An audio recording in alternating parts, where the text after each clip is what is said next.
अब ये तो जनता बताएगी मैं किस रेस में हूँ। मुझे तो ऐसा लगता है कि सबका हाथ सीट पे पड़ रहा है तो बहुत अच्छा है। सियासी जवाब देना भी आप मुझे ऐसा लगता है सीख गई हैं। अच्छा, क्योंकि सत्ता के दावेदारों से लगातार हम बातचीत कर रहे हैं। इनकी मिसाल सब लड़कियां बड़ी बड़ी खुश होती हैं कि भाई हमारी सब्बा है और कब पढ़ी और देखो और हम आज के डेट पे भी नहीं पढ़ पाए। हरियाणा में पंचायत राज चुनाव का बिगुल बज चुका है। तीसरे चरण के मतदान के लिए लगातार प्रत्याशी चुनाव मैदान में हैं। इस वक्त हम मौजूद हैं पलवल जिले के, यहाँ पर जिला परिषद के वार्ड नंबर 9 में। यहाँ से जिला परिषद की भावी उम्मीदवार हमारे साथ हैं सबीना, जिसको सब्बा के नाम से लोग ज्यादा इनकी पहचान है।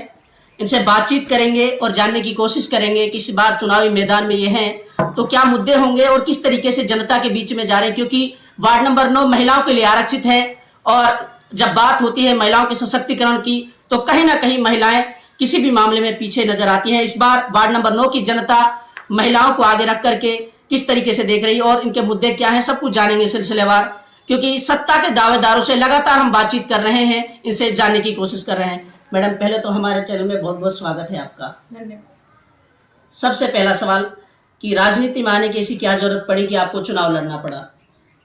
देखो वैसे तो मैं पहले ही समाज सेवा करती आई हूँ, कैंप लगाना, मेडिकल कैंप लगाना, वैसे भी लोगों की समस्याएं सुनना, पर बहुत सी ऐसी चीज़ें हैं जिनको बिना राजनीति में आए हम नहीं कर सकते जी। जैसे कि एक छोटा सा उदाहरण ले लीजिए, मान लो मुझे कहीं सिलाई सेंटर खुलवाने हैं तो इसके लिए मुझे लेना पड़ेगा, सारा कुछ राजनीति में आना पड़ेगा, उसके लिए परमिशन लेनी पड़ेगी।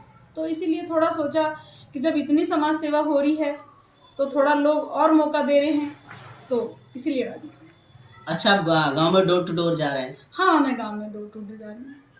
तो कैसी टीम गठित कर रखी है? महिलाओं को आप जैसा हम देख पा रहे हैं महिलाओं को साथ लेकर के चल रही हैं, तो किस तरीके से कम्युनिकेशन होती है महिलाओं से, या फिर जब आप जेंट्स के बीच में जाती हैं तो उनसे कैसे कम्युनिकेट करती हैं आप? देखो, जेंट्स के बीच में मेरा भाई हैं, बहुत इज्जत करते हैं, बहुत प्यार करते हैं। मुझे कोई भी कभी भी ऐसा नहीं लगा कि मैं जेंट्स के बीच में जा रही हूँ या उनके बीच में बैठ रही हूँ। वो खुद ही बहुत इज्जत मुझे करते हैं। और रही महिलाओं की बात, देखो एक महिला ही महिला की दुख समझ सकती है, उनकी परेशानी समझ सकती है। वो मैं उनका कोशिश करूँ कि जहाँ तक संभव हो मैं उनकी परेशानी, उनकी समस्या का समाधान करूँ। अच्छा, और भी प्रत्याशी चुनाव मैदान में हैं, अपने आप को उस रेस में कहाँ देखती हैं आप? अब ये तो जनता बताएगी मैं किस रेस में हूँ। मुझे तो ऐसा लगता है कि सबका हाथ सीट पे पड़ रहा है तो बहुत अच्छा है। सियासी जवाब देना भी आप मुझे ऐसा लगता है सीख गई हैं। अच्छा, आपसे ये जानना चाहेंगे, और भी महिलाएं हैं जिस तरीके से देख रहे हैं हम भी, तो क्या क्या समस्याएं निकल करके आ रही हैं, खासतौर से महिलाओं की या फिर आम आवाम की, जो जनता की समस्याएं, जैसे आप वोट मांगने के लिए उनके पास जा रहे होंगे तो क्या समस्याएं निकल करके आ रही हैं लोगों की? सबसे बड़ी समस्या यहाँ पर जो निकल के आ रही है वो पानी की है। अब ये समाज सेवा तो मैं करती आई हूँ, पर पानी की समस्या तो मैं नहीं समाधान कर सकती ना। तो ये समस्या की समाधान, ये पानी की बहुत बड़ी समस्या है। जहाँ भी जा रही हूँ पानी की सबसे बड़ी समस्या, हर गांव में पानी की समस्या है। और दूसरा एजुकेशन, आपको तो पता है कि मेवात में लड़कियां अब तो बहुत अच्छा पढ़ रही हैं, लेकिन फिर भी कहीं ना कहीं मेवात पिछड़ गया है पढ़ाई से, लड़कियों के से। तो मैं उनको कोशिश करती हूँ कि वो पढ़ें, और मेरे को एक देख के मिसाल सब लड़कियां बड़ी बड़ी खुश होती हैं कि भाई हमारी सब्बा है और कब पढ़ी और देखो और हम आज के डेट पे भी नहीं पढ़ पाए। तो वो सब कहती है कि मम्मी हमें भी एडमिशन कराओ, हमें भी पढ़ना है। अच्छा, आप एक मेडिकल लाइन में थी, तो उससे आपका राजनीति में आना, क्या इसे हम एक संयोग समझे, इत्तेफाक समझे, या फिर एक प्लानिंग के तहत आप इस राजनीति में आई? नहीं, प्लानिंग के तहत तो नहीं है, अभी 2-3 महीने से ही हुआ है।